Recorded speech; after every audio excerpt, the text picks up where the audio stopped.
TV ரசிகர்களுக்கு வணக்கம். இன்னைக்கும் நம்மளுடைய தெரிந்து கொள்வோம் நிகழ்ச்சியில் தெரியாத பல விஷயங்களை தெரிஞ்சுக்க போகிறோம். அர்ஜுன் அப்படின்ற ஒரு ஆஃபீஸரு ரயில்வே ஸ்டேஷனில் வச்சு 2 கிரிமினலை அரெஸ்ட் பண்ணியிருக்காங்க. என்னப்பா இது ஒரு நியூஸாப்பா அப்படின்னு நீங்கள் யோசிச்சிங்கன்னா, அரெஸ்ட் பண்ணது நார்மல் போலீஸ் கிடையாது, ஏஐ போலீஸ். எஸ், நமக்கு தெரியும் விசாகப்பட்டினத்தில் ஒரு ஏஐ போலீஸ் இன்ட்ரடியூஸ் பண்ணாங்க அப்படின்னு. அந்த அர்ஜுன் அப்படின்ற பேர் வச்சுருக்கக்கூடிய ஏஐ போலீஸ்க்கு என்ன வேலை அப்படின்னா, அவன் ஃபுல்லாக உள்ளே சுற்றிக்கிட்டே இருப்பாங்க. எல்லாருடைய ஃபேஸையும் ரெகக்னைஸ் பண்ணுவாங்க. அந்த ஃபேஸு எந்த கிரிமினல் டேட்டாவோட மேட்ச் ஆகுது அப்படின்றத பார்த்து உடனே இன்ஃபர்மேஷன் பாஸ் பண்ணுறது தான் இந்த அர்ஜுனுடைய வேலை. அதனால் அப்படி தப்பிச்சு போலீஸ் ரெக்கார்டில் இருக்கக்கூடிய 2 கிரிமினல்ஸை அர்ஜுன் அப்படின்ற அந்த ஏஐ போலீஸ் ரொம்ப ஈஸியாக ஐடென்டிஃபை பண்ணி காட்டி கொடுத்துருக்கு அப்படின்ற ஒரு விஷயம் செம்ம வைரலாக போச்சு. இன்னும் ஏஐ நிறைய விஷயங்கள் பண்ண போகுது, ஆனால் போலீஸை ரீப்ளேஸ் பண்ண போதா அப்படின்ற மாதிரி எல்லாரும் ஒரு பெரிய ஷாக்கில் இருக்காங்க. ஃபிசிக்கல் இன்டெலிஜென்ஸ் அப்படின்ற ஒரு பிராண்டு இப்போ ஒரு ரோபோட்டை ரெடி பண்ணியிருக்காங்க. இந்த ஏஐ ரோபோட்டோட வேலை என்னென்னா வீட்டை க்ளீன் பண்ணுறது. இது என்னப்பா பெரிய விஷயம் அப்படின்னு நீங்கள் யோசிக்கலாம். சாதாரணமாக தொடச்சி பெருக்கிறது மட்டும் கிடையாது, துணியை மடித்து வைக்கிறது, எல்லாத்தையும் ஆர்கனைஸ் பண்ணுறது, எந்தெந்த இடத்துல எதாவது இருக்கணுமோ அதை எல்லாத்தையும் தூக்கிட்டு போய் அங்கங்கே வைக்கிறது. இப்போ நீங்கள் திடீர்னு வாட்சை கழட்டி எங்கேயாவது ஒரு இடத்துல வச்சுறீங்க, அதை கொண்டு போய் வாட்ச் கேஸில் வைக்கிறது, இந்த மாதிரி ரொம்ப பர்டிகுலராக எல்லா வேலைகளையும் பண்ணிக்கிட்டே இருக்கும். நீங்கள் மெஸ்ஸியாக்க அதை க்ளீன் பண்ணிக்கிட்டே இருக்கும். இந்த மாதிரியான ஒரு ரோபோட் வந்துருச்சு. இதுவே போய் சார்ஜ் போட்டுக்கும், இதுவே வேலை செய்யும். நீங்கள் எதுவுமே பண்ண தேவை கிடையாது. அந்தளவுக்கு ரொம்ப குயிக் அண்ட் எஃபிஷியண்ட்டாக வேலை பார்க்குற மாதிரியான ஒரு ரோபோட்டை ரெடி பண்ணிட்டாங்க. இதுக்கப்புறம் மனுஷங்களுடைய வாழ்க்கை என்னச்சா பாவமாக இருக்குது. மசில் மெமரி அப்படின்றத பற்றி கேள்விப்பட்டிருக்கீங்களா? மெமரி அப்படின்றது எல்லாருக்குமே தெரியும். மெமரி என்ன பண்ணும், நம்ம என்னென்ன விஷயங்கள்லாம் பார்த்துருக்கோமோ அது எல்லாத்தையும் ஸ்டோர் பண்ணி வச்சுக்கோம். நமக்கு எப்போ தேவையோ நம்ம அந்த மெமரிலேருந்து எடுத்துப்போம். இது நம்மளுடைய மைண்டில் இருக்கக்கூடிய மெமரி. அதே தான் கம்ப்யூட்டர்லேயும் நடக்கும். நம்ம எங்கே எதெல்லாம் காப்பி பண்ணுறோமோ அதெல்லாம் அங்கேயே வச்சு ஸ்டோர் பண்ணிக்கும். ஒரு மெமரியை அது கிரியேட் பண்ணி வச்சுருக்கும். இதுதான் மெமரி. இதே மசில் மெமரி அப்படின்னு சொல்லும்போது, நீங்கள் திடீர்னு ரொம்ப ரொம்ப உடல் பருமனாக இருக்குது அப்படின்னு யோசிச்சுட்டு ஒர்க் அவுட் பண்ணலான்னு போகிறீங்க. ஒர்க் அவுட் பண்ணி உடம்பெல்லாம் குறைச்சிட்டீங்க. அகெயின் நீங்கள் வந்து திடீர்னு வெயிட் போட்டிங்கன்னா, மறுபடியும் நீங்கள் ஒர்க் அவுட் பண்ண ஜிம்முக்கு போகும்போது நீங்கள் ஃபஸ்ட்டு எப்படி உங்கள் மசிலை ரெடி பண்ணீங்களோ அதை விட 3 டைம்ஸ் ஃபாஸ்டராக உங்களால் மசில்ஸை ரெடி பண்ண முடியும் அப்படின்னு சொல்கிறாங்க. இதுக்கு காரணம் மசில் மெமரி. ஏன்னா அந்த மசில் எல்லாமே அதோடைய மெமரிக்குள்ளே ஸ்டோர் பண்ணி வச்சுருக்கோம். இங்கெங்கெல்லாம் செட்டில் ஆகணும், இந்தந்த ஃபேட்லாம் வேண்டாம் அப்படின்னு சொல்லி. அதுதான் மசில் மெமரியாக சொல்கிறாங்க.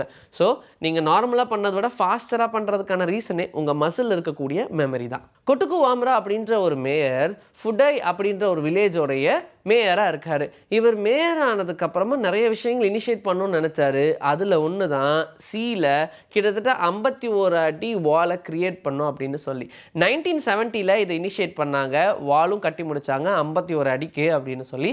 ஆனால் இதனால் எந்த ஒரு பயனும் இல்லையே, எதுக்கு சம்மந்தமே இல்லாமல் இதை பண்ணுறாங்க அப்படின்ற மாதிரி தான் அங்கே இருக்கக்கூடிய நிறைய பேர் சிரித்தாங்க. ஏன் உலகத்தில் இருக்கிற நிறைய பேர் சிரித்தாங்க இதை கேள்விப்பட்டு.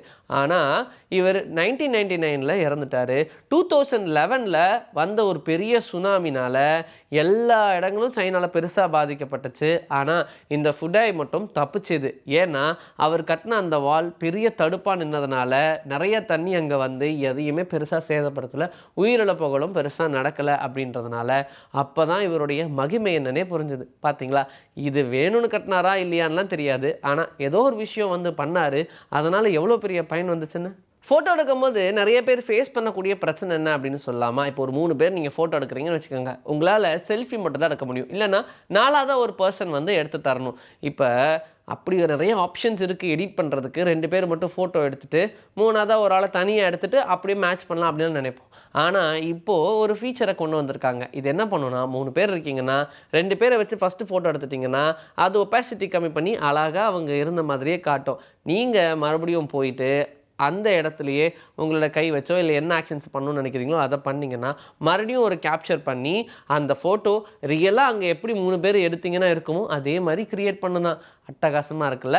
இது ஆக்சுவலாக நம்ம புரிஞ்சுக்க வேண்டிய விஷயம் என்னென்னா, சின்னதாக மனுஷங்களுக்கு எதெல்லாம் பிரச்சனை அப்படின்னு ஃபீல் பண்ணுறாங்களோ அந்த விஷயங்கள்லாம் சரி சின்னதானே, இதுக்கு இன்னொரு ஆளை வச்சு எடுத்துகிட்டா போகுது அப்படின்னு நினைக்காம இதுக்கு ஒரு ஆல்டர்னேட்டை கண்டுபிடிக்கிறாங்க. பார்த்தீங்களா, இங்கே தான் இருக்குது மனிதனுடைய அறிவு அப்படின்றது.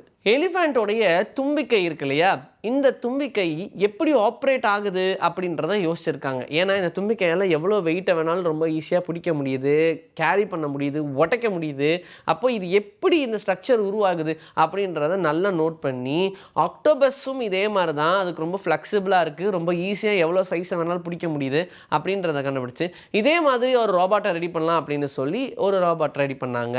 இதனால் எவ்வளோ ஃபாஸ்ட்டாக வர டென்னிஸ் பாலையும் பிடிக்க முடியும், முட்டையை உடையாமல் அழுத்த முடியும், இந்த மாதிரி நிறைய விஷயங்கள் பண்ணுது. ஸோ இப்படி தாங்க நேச்சர் கிட்டேருந்து இன்ஸ்பயர் ஆகி புதுசு புதுசாக நிறைய விஷயங்கள் கண்டுபிடிக்கிறாங்க. அது மனிதனுடைய பயன்பாட்டுக்கு ரொம்ப ரொம்ப முக்கியமான ஒரு சில விஷயங்களை பண்ணுது அப்படின்றதான் உண்மை. இன்றைக்கி நம்மளுடைய தெரிந்து கொள்வோம் நிகழ்ச்சியில் தெரியாத பல விஷயங்கள் தெரிஞ்சுக்கிட்டோம். இதே மாதிரி சூப்பரான கண்டென்ட்டோட உங்களை நான் வந்து சந்திக்கிறேன். Until then, this is bye from Vijay Sri. Take care.